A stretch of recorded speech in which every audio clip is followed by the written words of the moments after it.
see if this is working. If y'all watched my video yesterday, it is still very, very hot, but this video should not be as long as yesterday, so I can sustain the fan being cut off. Y'all don't really care about that. Y'all care about the intro and all that, but I gotta see if the audio is working first. Hello, hello, hello.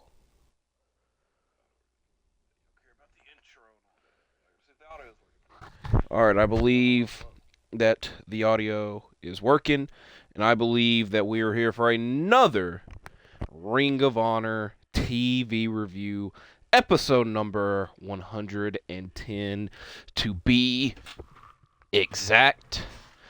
We have a couple of notes to get through but until we get into the TV review portion. This might be a quicker video because this was only an hour-long episode of ROH, and it was a bit odd that 4 of the 5 matches were all tag team matches, but nothing really to complain about. Before we get into the review portion, we do have some side notes. Side note number 1, cheap plug, but I have filmed and uploaded my AEW Dynasty predictions. I did it yesterday, so check that out. That's why the matchup you are about to be seeing in a matter of moments is the world title matchup scheduled to take place this weekend at Dynasty, and 2 men that have competed in Ring of Honor before, believe it or not, but it was very blink and you miss it, because Moxley's only had 1 match and Swerve has only had 2 matches in ROH, so they are technical, and I'm saying that in quotations, ROH alumni. Also, Ring of Honor stakes for Dynasty matchup with high stakes, as it is the Ring of Honor world title match, Chris Jericho versus Bandito, title versus mask. We shall be discussing that matchup next week on the ROH TV review, which I'm very, very, very, very, very much hoping that we hear and knew and Bandito wins, but we got a couple of days before that. Now, last side note, this one is a very, very exciting one. So, last week, we talked about the announcement of Supercard of Honor May 2nd.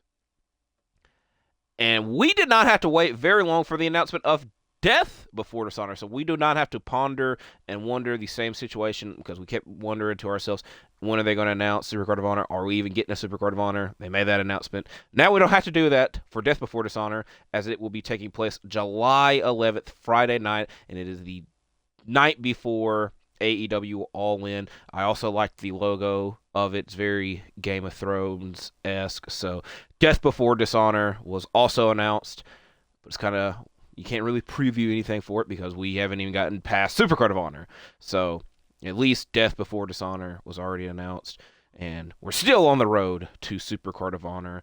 And what happened on this installment of Ring of Honor on Honor Club, episode number 110. Let's get into it, as our opening contest is a proving ground bout with the Sons of Texas, the tag team champions Dustin Rhodes and Sammy Guevara, versus the Frathouses Cole Carter and Griff Garrison.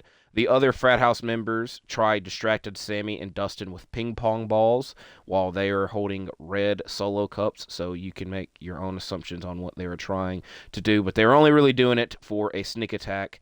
Once the matchup actually starts, Sammy and Carter are the first 2 legal competitors. Then the Frat House use the numbers to their advantage throughout the match when the referee's back is turned. Sammy finally takes care of this when he delivers a moonsault to the outside on Jameson and Vance. Once in the ring, Dustin delivers the Shattered Dreams on Carter while the referee is arguing with Vance and Jameson. I didn't write their names down. I had to remember it. And the Dark Order come out to take care of them. That way the referee doesn't have to worry about it anymore. And it just all causes a big distraction with Sammy and Dustin picking up the victory after delivering a final cut and shooting star onto Garrison. So the tag team champions win this proving ground bout. Now, if you noticed, I said earlier, 4 of the 5 matches on this show were tag team bouts. I will also mention, this might not matter to most. Normally, ROH posts the matches that are going to happen on that night's episode on the Thursdays.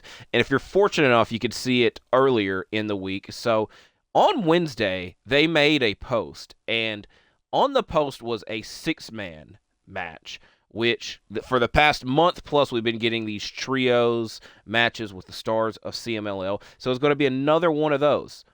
And that post was edited, and another post was added with the Pure Championship. So the six-man match was scrapped. Maybe they need it for next week's edition, because normally in pay-per-view weeks, the taping schedule kind of gets all messed up, and everything's kind of lumped together anyway. So we might be getting that trios match next week. But the only reason I made note of it is because that was originally going to be in the thumbnail and title of the video, which obviously that has to be scrapped.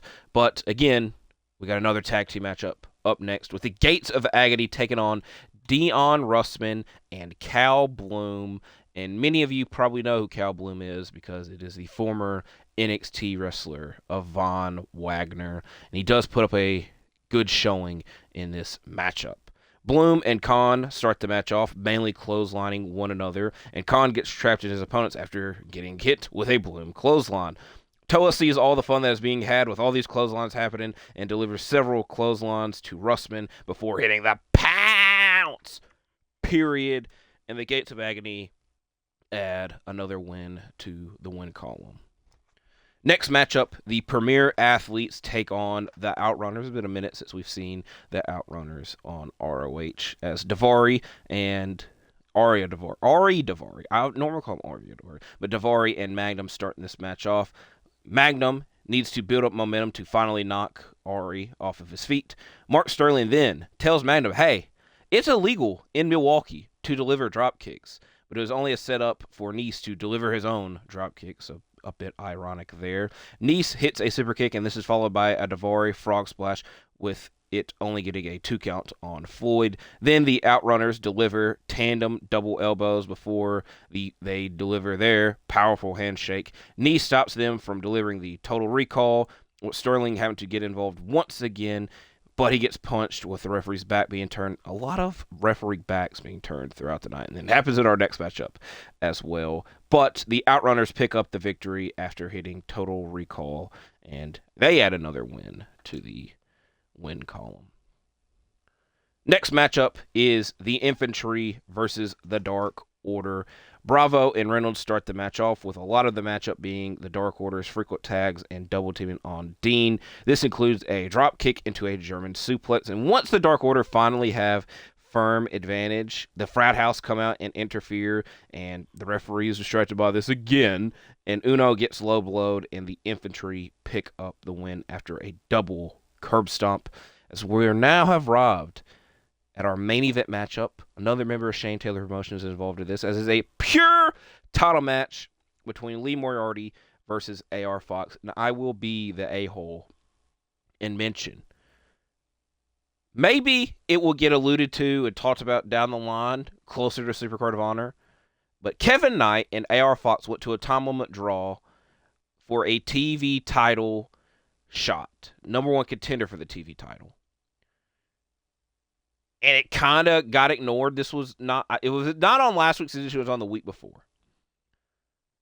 And Kevin Knight has been competing on AEW TV, so that is good for him. But I'm wondering what the hell the solution is going to be to that, or is it just going to be something that is very dropped? Because, like I said, Kevin Knight's been competing on AEW TV as of late, while AR Fox is handed a pure title shot. So I'm not going to complain about it too much, because I do enjoy Lee Moriarty competing, and this was a great pure title matchup. So for the pure title, in our main event, Lee Moriarty defends against AR Fox.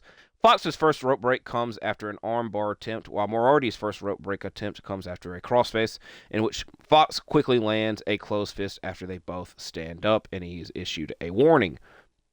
Also, got to be the a-hole, they did not have judges at ringside, and they did not mention who the judges were for this match. So if this match went to a title draw, they would have been screwed in that case. Fox's second rope break comes after a Kimura attempt, and Fox lands a foot stomp on the apron, followed by a dive to the outside, and once back of the ring, hits a swan dive, all of this getting a 2 count. Moriarty then applies the Border City Stretch, which uses up Fox's last rope break attempt. Fox then lands a twisting suplex and a Canadian Destroyer off the ropes, with this being used to use Lee's second rope break attempt at the count of 2.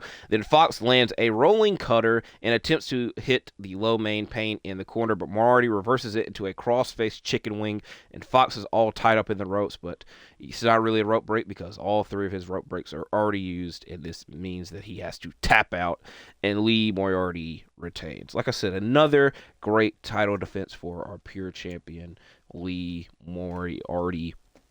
Closing off edition of ROH. A bit repetitive and skippable outside of the main event. I feel that a lot of the matches, we probably saw a lot of these tag matches already take place, and a lot of the tag matches kind of had the same cliche: the referee's back a turn, there's a sneak attack, and 2 of the matches had interferences countering with factions. So the main event very much made up for the rest of the episode, so I recommend you check it out. Also recommend you check out my AEW Dynasty predictions. Like I talked about, we got a bit of a preview and potentially a new champion in Swerve Strickland. That was also an extremely quick world title matchup because we're about 10 minutes in, and I've been sitting in this main menu for like 5 minutes. So I do appreciate y'all all for watching this. Like, comment, subscribe, and I'll see you in the next one because I'm out for now. Goodbye and stay safe.